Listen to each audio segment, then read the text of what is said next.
Hello, everyone. Welcome to this episode of Sunday Messages. And we are doing a classic episode the way that I used to. So I'm not recording live on Instagram. Just so you know, I don't know that that will be my dominant format. I don't think it will, because having people on changes the energy of the podcast. And honestly, I like talking to myself in peace and quiet without any distractions. And so I think I'm just going to go back to my old format. I want to start doing more topical episodes and get back into my traditional podcast flow. So I'm sure you all enjoyed gorging yourself on my content, but I'm going to get back into like a steady rhythm with podcasting. Okay. So as you can tell by the title of this episode, we're talking about quantum leaps, not in the way that you are thinking. This is not going to be a how-to guide for quantum leaps.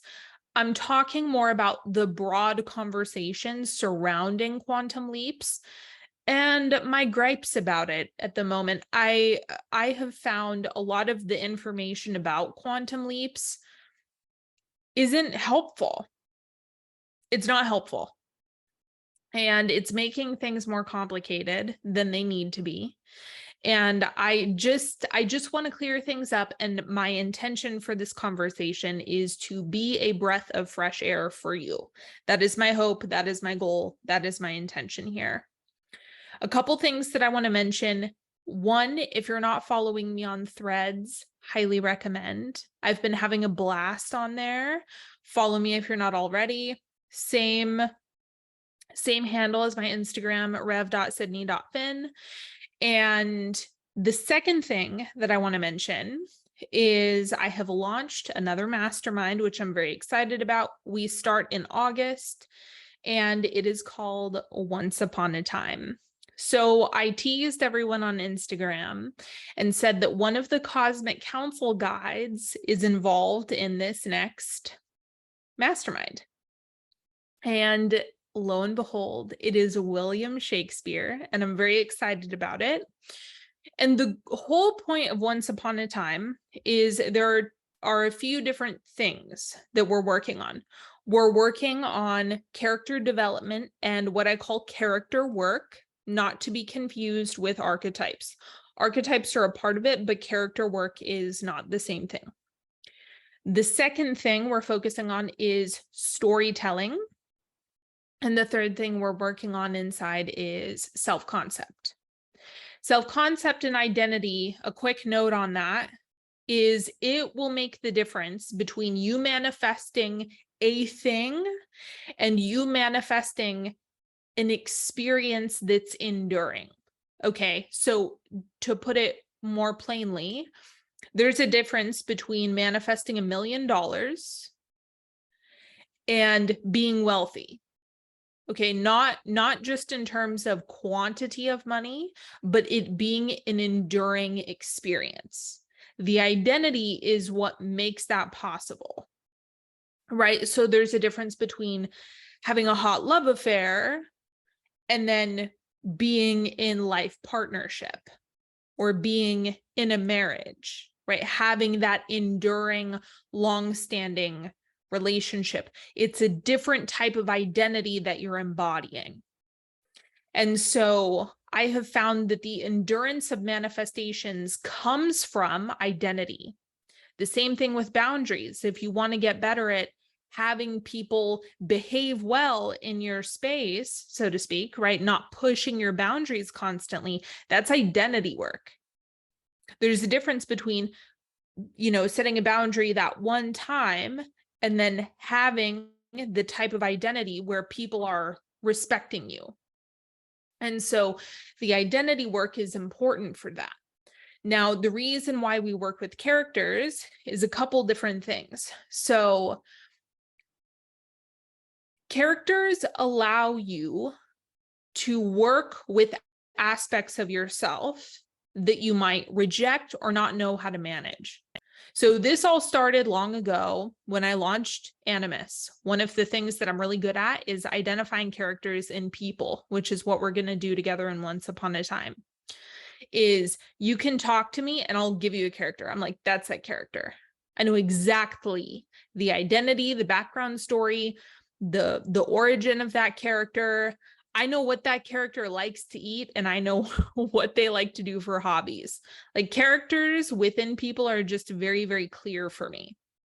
And so in reality, you are a microcosm of all potential characters. And you are a microcosm of all potential archetypes. They dwell within you because you're a microcosm of the universe, right? So you're a microcosm of the collective consciousness. You're one point of the collective consciousness. And so all of the potentials dwell within you, but they are not all active at the same time. That would be utter chaos. Okay.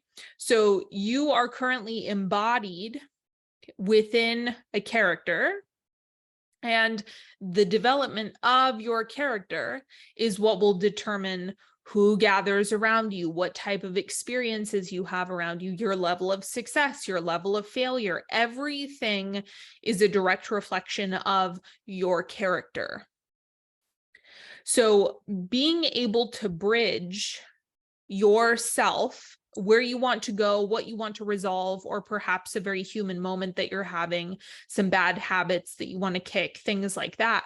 Working with characters helps you to either bridge the gap, right? If you want to get somewhere, working with characters helps. And then the other thing is, if you are needing to soothe a character, right? If characters acting up, if they're getting crazy, if they grab the wheel from you, then understanding how to work with that is the other thing that really matters. There was one more piece that I wanted to mention about this: storytelling.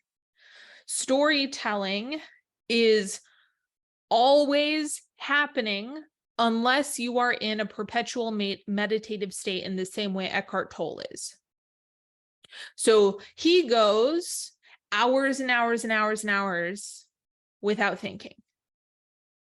And unless you're doing that, you're telling a story. You're telling a story about the past. You're telling a story about right now. You're telling a story about the future. You're projecting yourself into the future somewhere. You're playing out a conversation that hasn't happened. You're playing out a conversation that has already happened. You are constantly storytelling. Your story matters. Your mic is always on. You are always being listened to. The universe is always taking orders from you. Sky Daddy is always listening. Like, everything about your inner conversation goes on record. Okay. In terms of energetically, it goes on record. There's not a file cabinet somewhere, but really looking at storytelling as being, how do I want to say this? It is the script for what unfolds. Okay, so when you are scripting, when you're storytelling, that is going to be a direct reflection of what unfolds next. Now, of course, we want to make space for there being a gap. We want to give some grace to ourselves. And fortunately, things do not just happen instantaneously. That would not be as fun as you think it would. Okay, so we understand that there is a time gap so that we can practice, so that we can make modifications, so we can tweak things, so we can stabilize ourselves within it. There is an art to this. And so storytelling, if you get better with your storytelling consciously, then it eventually becomes automatic. So what we're doing inside Once Upon a Time is going deep with this. And I'm almost referring to this as an intensive.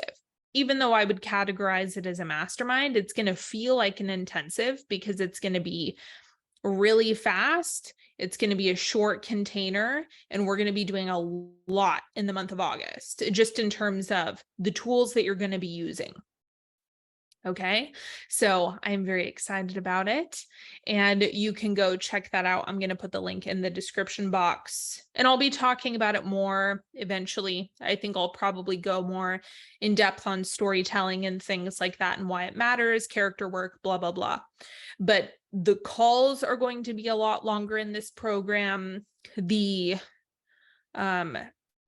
The contact with me is going to be more direct about your personal project, whatever it is that you're developing, however you want your personal identity to shift, right? All of that is what we're going to be covering in Once Upon a Time. So I'm very excited. And we have William Shakespeare. The energy of him, the essence of him will be with us.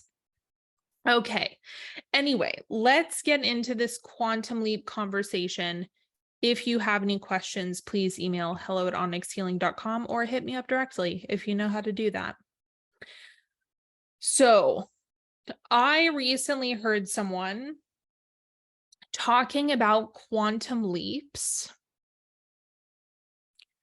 in a way that made me actually feel bad. For whatever reason, as she was talking about it, I just felt like this is giving me, let me back up for a second. Even though she was saying out one side of her mouth, this is not about doing more. Out the other side of her mouth, she was saying, but these are the things that you need to do instead. To me, this completely contradicts the idea of a quantum leap. I'm going to make my idea, my perspective of a quantum leap very plain and very clear. Aiming at something completely ridiculous, unrealistic, and unattainable, and focusing on it so completely, embodying it so completely that it results in a rapid, irrational, illogical unfolding. That's it. So as the experience unfolds, it doesn't make any sense, right? That's the whole thing about it. Feels like teleportation, or that's what it looks like. That's what makes it confusing, is 1 second you're here and the next you're in this other spot, and it seems as though you've done it overnight, even though that's not really the case. But the point is, you can essentially skip steps. You can skip levels, if you will. If you can familiarize yourself so well with the frequency of being in something that is way, way, way beyond your current experience, and you harmonize with it so well that the universe has no choice but to submit, that's a quantum leap, in my opinion. Now, here's where it gets messy, okay? First, it started with people saying that, well, quantum leaps are very rough on your nervous system. Now, this brings up another question. A quantum leap being hard on the nervous system, I understand the point. I may have talked about this in the past as well, but there's part of this that is kind of itching at me. If you are calling a quantum leap, let's use the lottery as an example. Tomorrow you wake up, you have a winning lottery ticket, and you win $165 billion overnight. Your life is completely changed. However, your nervous system can't handle 100 and however many billion dollars. It can't handle that. It can't hold it. And so inevitably, you find a way to lose it and get back to where you are now. Then that begs the question, was it a quantum leap? If something is rough on your nervous system to the point where you can't hold it, and you may have manifested a flash of it, but you lost it, was it a quantum leap? Doesn't that kind of defeat the purpose? of it? This question has just been kind of rolling around in my mind. Like, what role does the nervous system even play when it comes to the quantum leap? Here's the other thing. If you have practiced an experience over and over and over, and it is baked and settled into your nervous system to the point where when you do have the quantum leap experience, you are able to hold it, then that might not be hard on the nervous system. So is a quantum leap always going to be rough on the nervous system? Is it not? Is it, if it's rough on the nervous system, it's not a true quantum leap? Some people define quantum leaps as being categorized by their grace. I just read a book recently, and it was saying it was the double speak. It was prepare for chaos, but it's graceful. Well, which is it? Which is it? Is it chaotic for who? For an outside observer? For the experience that you're going through? And if it's true chaos, doesn't that have an impact on the nervous system? So what are we talking about? What has this conversation even become? Because to me, there's so many people who are just saying so many mixed things.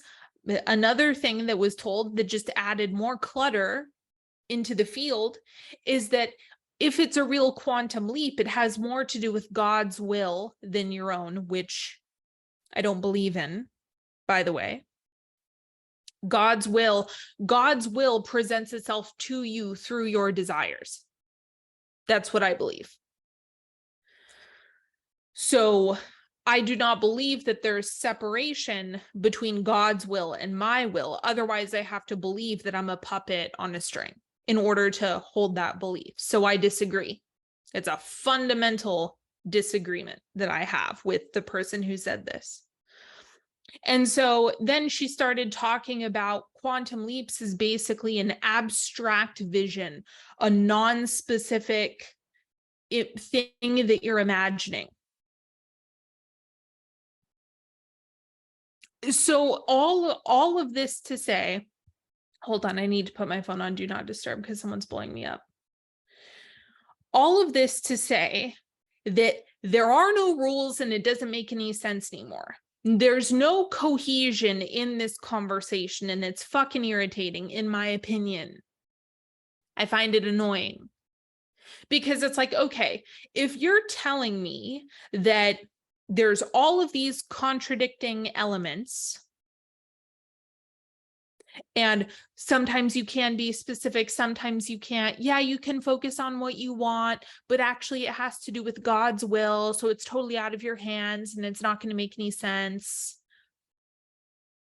It's graceful, but it's rough on the nervous system. It's chaos. It's out of control, but your nervous system will be fine, which completely defies the definition of chaos.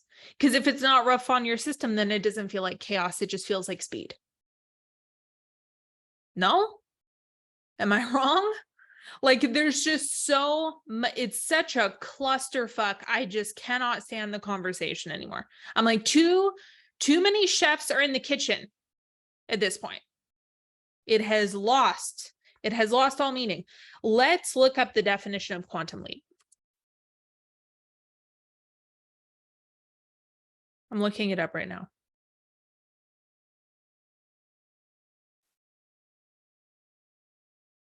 Live with you. A huge, often sudden increase or advance in something. That's it. An abrupt change, sudden increase, or dramatic advance. That's it. So I think this could be one of those situations where it's such a vague definition that essentially you can project whatever you want on it. And so I think this could be one of those things where everything is true all at the same time. There's going to be some people who experience it as being graceful and easy. Some people experience it as rough on the nervous system. Some people experience it as chaos. Some people experience it as speed. And I think the point is that you focus on something that is unrealistic, outrageous, and unattainable, that makes no sense. And you focus on it so well. You tell the story about it so well. You feel it so well, so consistently that it seems as though you've teleported into that experience. That's how I see it. I don't think it's any more complicated than that.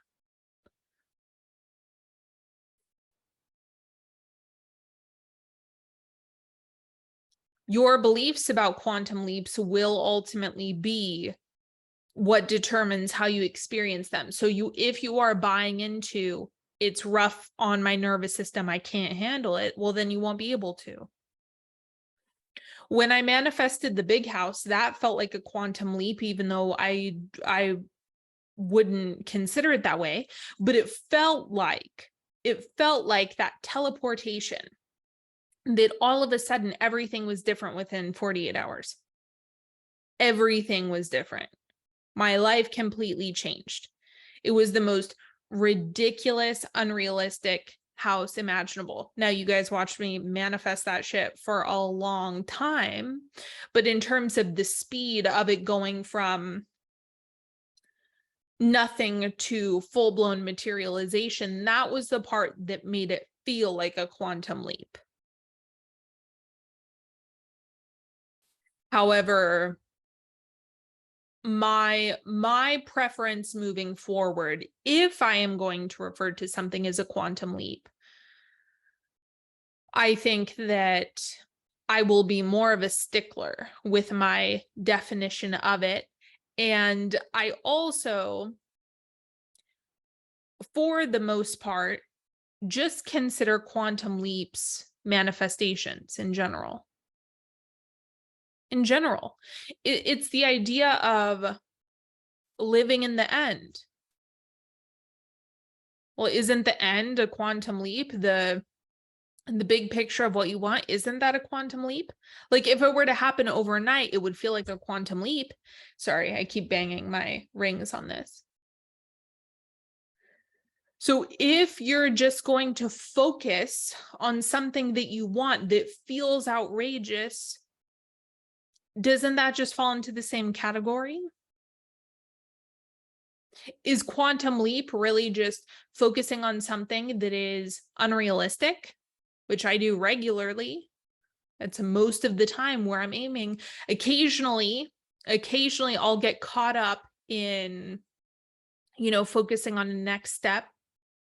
I do this in relationship. This is one of the ways that I was like really complicating things, was focusing on steps instead of the big outcome that I want.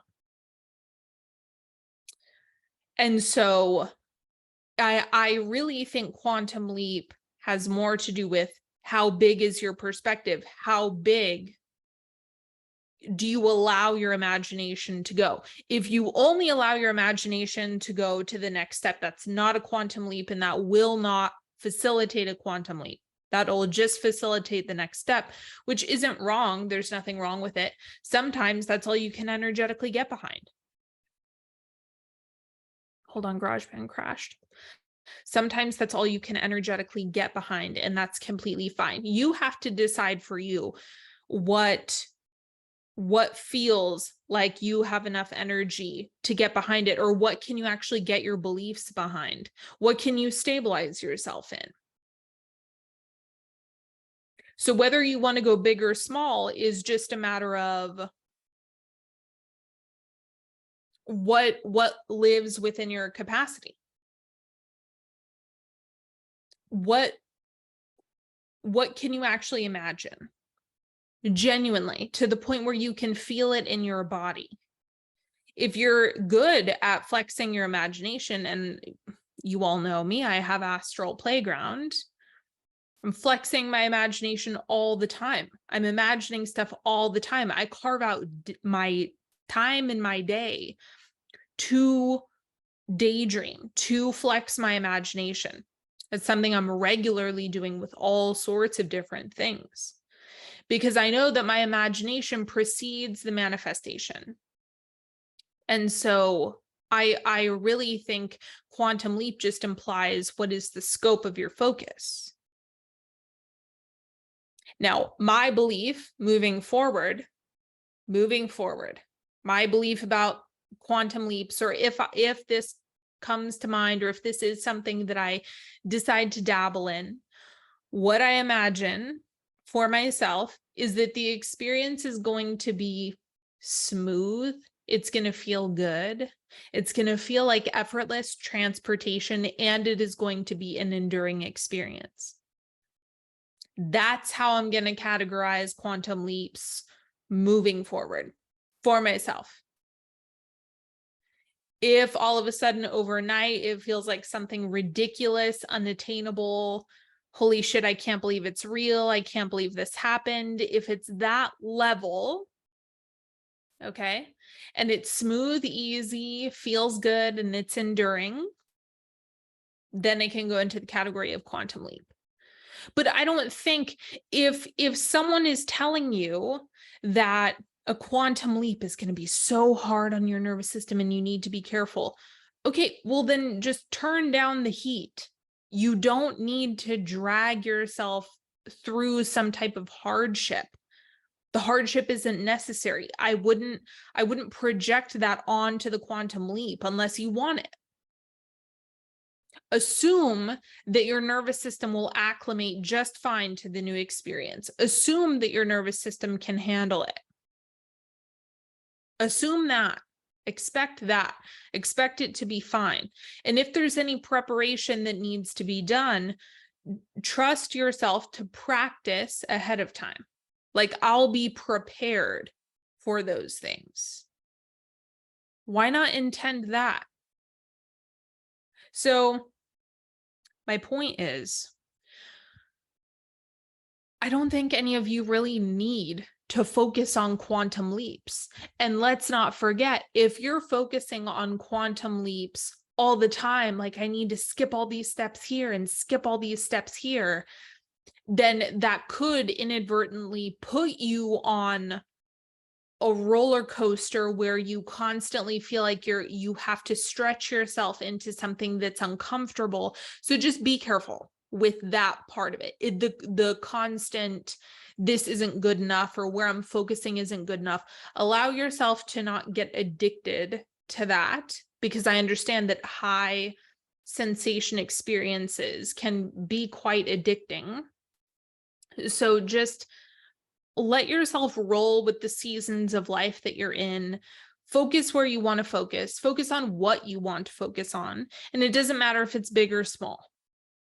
It doesn't matter if it's big or small. The only thing, like the definition said, a quantum leap is just a sudden change. Sudden changes, not always fun. Okay, like that could mean a lot of different things. Sometimes you do want the progress to be gradual. You do want to savor the whole experience. The honeymoon stage of a relationship is nice. You know what I mean? Enjoying yourself and savoring things that can also be something that you desire. It doesn't always have to be about skipping levels. So you can do whatever you want. Just clean up your projections around the idea of a quantum leap if you're playing with that right now. And all it means is skipping steps. That's all it means. That's all it means. That's all it means. And I think that's pretty much all I have to say on the matter. I don't think it's that deep. And people who are trying to make it more deep than it needs to be is just not, it's just adding noise into the mix. Keep it clean, keep it simple, keep it brief. I love you all. That's all for now. I hope you've enjoyed this episode. If someone needs to hear it, please send it to them. And if you like this episode, please let me know. I will see you all later. Don't forget, if you want to be in Once Upon a Time, go apply. The link will be in the description box, and I will talk to you all next time. Have a good one, everybody. Bye.